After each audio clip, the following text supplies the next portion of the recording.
Thank you for the opportunity to speak this morning, and welcome to week 2 of the Maryland General Assembly.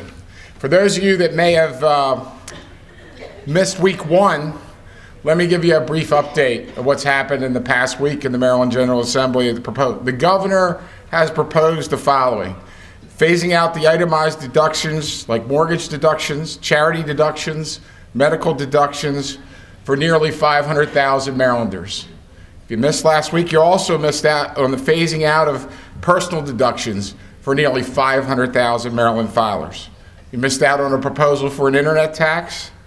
You've missed out on wording in the budget related to a doubling of the flush fee and a potentially long-term tripling of the flush fee. You've missed out on the floating of a 7% sales tax idea. You've missed out on the proposal to increase the tobacco tax on a number of different products. You've missed out on an increase in the coal tax being proposed, an increase on taxes on telecom companies, an increase, and this is a good one, on the tax on coins, which currently many people use for investments. They'll be subject to sales tax. You've missed out on discussions about a commitment to going forward with wind power that last year the Public Service Commission put a price tag on of about $2 billion over the next 20 years. You missed a cut and slashing of the commissions to lottery agents. You've missed out on discussions about expansion of the sales tax base, and you've had promises coming of a gas tax increase, at least a 50% increase in the registration tax on cars, and indexing of some of those taxes.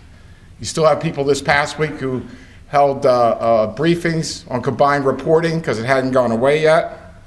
And this is all under the mantra, by the way, can't wait for week 2, okay? And this is all under the mantra of making tough decisions. Ladies and gentlemen, I gotta tell you, I don't think it's so tough to take money from your pockets and your businesses and from the citizens of Maryland and then go out and spend it. I don't think that's tough at all. As a matter of fact, you should know that there have been other proposals that have been put on the table for the last 2 years from both the Republicans in the Senate, Republicans in the House, that say that we can balance the budget without these tax increases. Now, they would definitely require tough decisions, but it's a different way to go. You know, at one point this week, the governor held a press conference on spending additional money to upgrade the state parks. After his budget proposal yesterday, I agree with that proposal, because I think if most of these proposals go through, a lot of our citizens will be living in the state parks.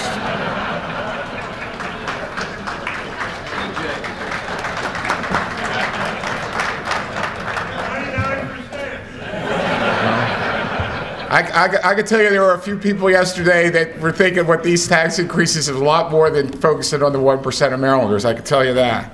On top of that, the governor has launched what I call the war on rural Maryland. Whole set of growth issues that this chamber has been engaged about, where the governor, instead of coming through the front door of a legislative bill, has decided to take control away from local governments by an executive order. Needs to come through the front door, let you and everybody else participate in that. The home builders, the realtors, and other businesses and citizens have a right to participate. We've got promises of a septic ban, which will sharply reduce the property rights that are available to individuals.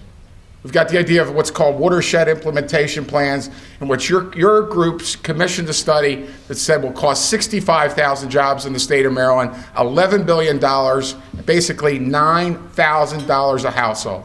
We know you're going to see a poll that says people want to pay more to clean up the bay. But when they find out they can't send their kids to college, or they have to take out a second mortgage, if they can get a second mortgage, to pay a watershed implementation tax, maybe their opinion's going to change on that matter.